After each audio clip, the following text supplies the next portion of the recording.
Salmaçlar. Hoş geldiniz. Bu ameliyatları yapan doktorların salmaçlar. Hazır. Çok mu? Saftadım abi. Rahmat. Buyurun lütfen. Kaç yaştasınız? 58'den 58. Kızınız kaç yaştalar? kızım 33'ten ötken kızım. 33'te kızınızga berdiniz be. Olmuş hasar. Ahvalınız qanday? Yaxşılab mı? Yaxşılığı daha şükür. Ama pazar günü operasyon oldum. Yaxşı hoca bugün 2 gün, 3 gün bolğon turbayı mı? Kadınlara basıp kaldım. Bunday bilinbeyt beken köp. Hoca oruğa kaldı. Basın özür. Жақсы болып кеттіңіз енді, қызыңызды көріп. Қантып қалдыңыз? Şaşırdım.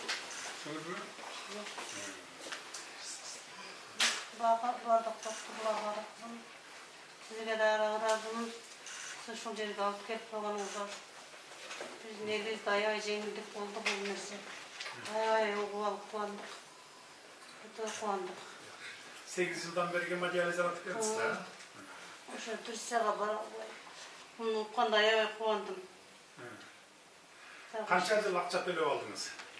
7,5. 7,5 жылда. Былтыртан бері ана бекер алып қалғансыз гемодиализді. Жок, гемодиализди 1 жыл эле акча төлөп алдым.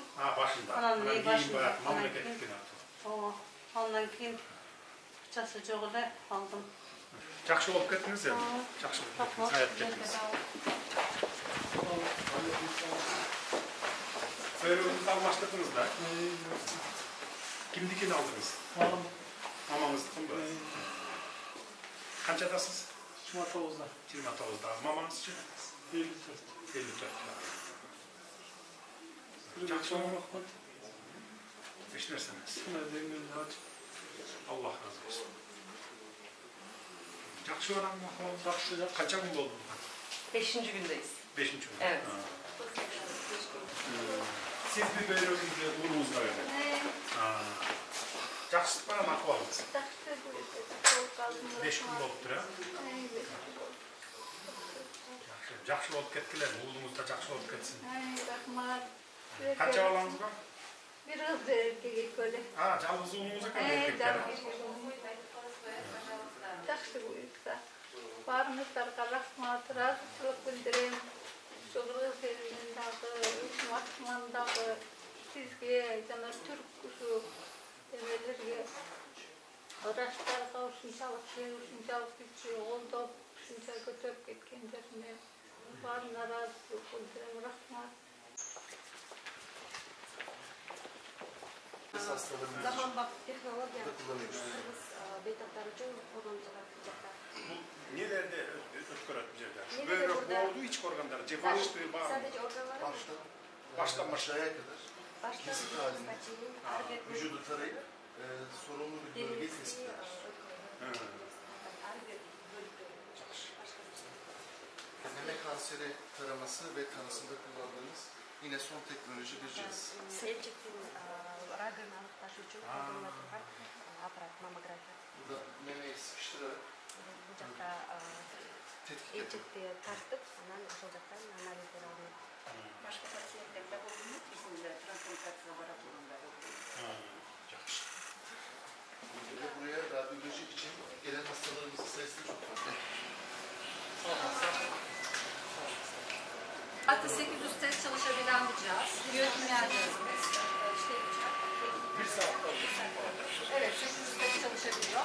Burada biyokimya testleri, karaciğer fonksiyon testleri, böbrek fonksiyon testleri, pankreas. Bunlar da yeni gelen cihazlar. Bunlardan da can geldi ya. 2 gün önce geldi.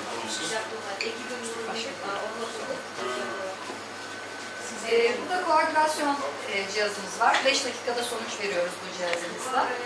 5 minütte çarpı. 5 dakikada çıkıyor. Orta Aziyada dagы kayсы өлkөдө ушундай бар? Böyrek almaштырган бор, жүрөк almaштырган бар mı? Türkiye'nin yaptığı sadece burası. Burası. Orta Asya'da başka böyle merkez yok. Bizim yaptığımız Bizde Bişkek'te birinci oldu. sadece bir şey. Orta Asya'dan, koşun ülkelerden gelse de bolot geldi. Orta Asya'da gidebiliriz. Tabii Sayın Cumhurbaşkanımızın talimatı ama bu hastane biz özellikle Kırgız vatandaşlarının önce bir bitirelim. Hepsinin hastaları. Sonra diğer yerlere bakalım. Sizin topşırmanız al, birine sizin sözünüz, biz bu yaptığımız ocaktan sonra operasyonlar karalanır, annem gibi uşak kalmalar. Kardiyoloji için geliyorlar. Yok artık kardiyologiya bölümünde gelip çatışat sırtlar. Эми күчүңөр жетсе, мындай убакыт болсо, кабыл ала бериш керек. Eğer Koşun ülkelerden. Sayın Cumhurbaşkanı talimat verirse biz, söylerse biz yaparız. Hurmatlı prezidenti, siz topşırma verseniz biz sana aktarırız. Бирок Казакстандан көп киши чалып атат.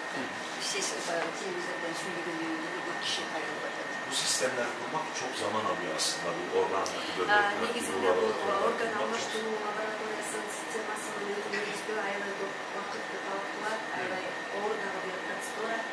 kurmak, işte birkaç ameliyat yapmak kolay. Şu an biz onu yapıyoruz. Азыр бир негиздеп койдук, анан операция кылдык. Бул эми жеңил, унутулдук азыр биз.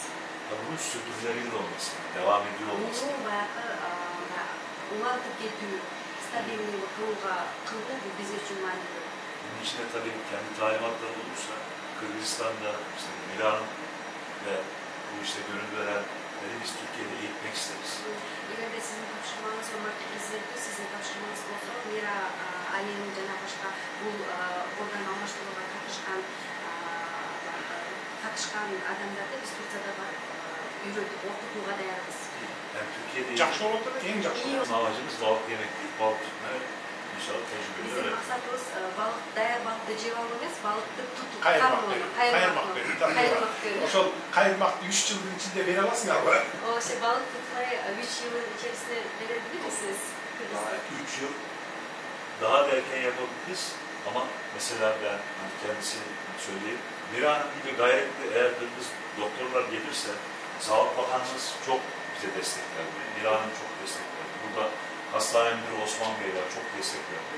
Bu destek devam ederse genç, dinamik doktorlar da gelir, eğitim alırsa 2 yıl içerisinde öğreniriz. Biz азыр биздин урматтуу министрлерди Мира Исаевна, Осмон Сатаевичтин больницада иштеп жүргөн кыргыз тараптын өкүлдөрү бизге аябай көп колдоо көрсөттү. Анан Мира Исаевна сыяктуу аябай тырышкан, жакшы иштеген ушундай жаш докторлор болсо, биз аны баатыр үйрөтөбүз, 2 жылдын ичинде уже бул жакты алып кетип калышат. Алып кеткен эмеге.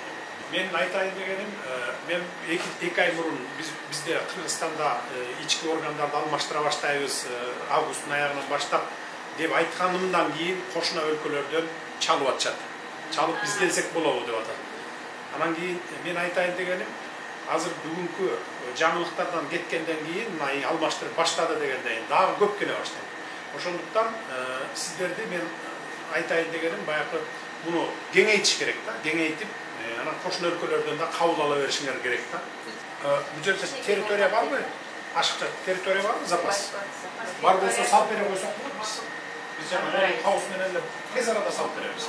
Мен айтайын дегеним ошо бүгүнкү күндөн баштап ошо кеңейтүүгө кетүү жагын ойлоно башташ керек да.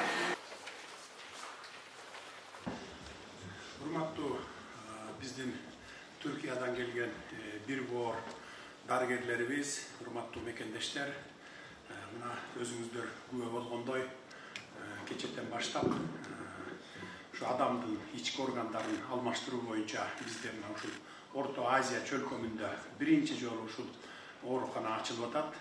Мына 2-3 күндөн бери операциялар жүргүзүлүп, бөйрөктөрдү алмаштыруу иштери башталган. Мен бүгүн келип көрдүм.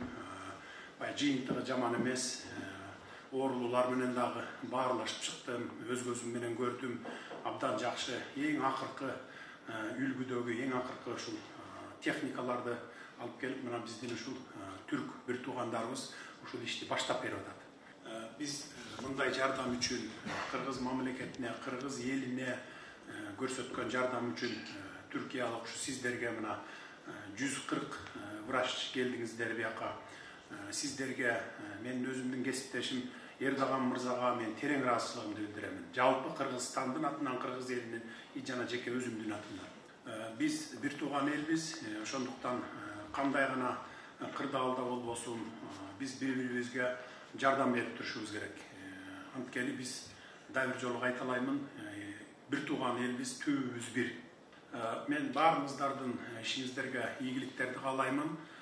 Мен ойлоп аткам бир биздин кыргыз врачтар бир 3 жылдын ичинде үйрөнүп калса керек деп. Мына бүгүн мекеменин жетекчиси биздин түрк бир тууганыбыз айтты. 2 эле жылда үйрөтөбүз, 2 жылдан кийин кыргыз врачтар жасай баштайт деп. Мен муну абдан кубандым. Биздин мамлекет тараптан кандай жардамдар керек болсо, эч уялбастан, тартынбастан айтыңыздар. Мына биз 140 дарыгерди алып келип Семетей мейманканасын оңдоп түздөк ош жерге жаткызганбыз. Дагы кандай шарттар түзүп бериш керек болсо айтыңыздар, биз мамлекет тараптан жардам беребиз. Дагы бир маселе, мен 2 ай мурун ушу өзүбүздө Кыргызстанда адамдардын ички органдарын алмаштыруу операциясы ушу августтун аягынан баштап Кыргызстанда Бишкекте жүрө баштайт дегенден кийин кошуна өлкөлөрдөн телефон чалуулар, кайрылуулар абдан келип көп түшүп атат. Ошондуктан сиздердин алдыңыздарда ушул бир эле кичинекей, бир эле баягы имарат менен чектелип калбастан муну кеңейтүү иштери, талаптары турат. Ошо алдыда ушундай тапшырмалар турат. Ошондуктан азыр биз чыгып сырттан ошо аянтчаларды карайбыз, анткени мекеменин жетекчиси айтты, бул имарат жетишпейт деп, баягы кеңейтүүгө жетишпейт деп. Ошондуктан азыр аянтчаны көрөбүз дагы, биз мамлекет тарабынан ошол кошумча имарат салып берген жагын азыр караштырабыз. Türkiye Respublikası'nın Sağlamlık Saktör Ministrliği'nin Avrupa Birliği ile Kısmı Baylanışlar Bölümü Başkanı Direktörü.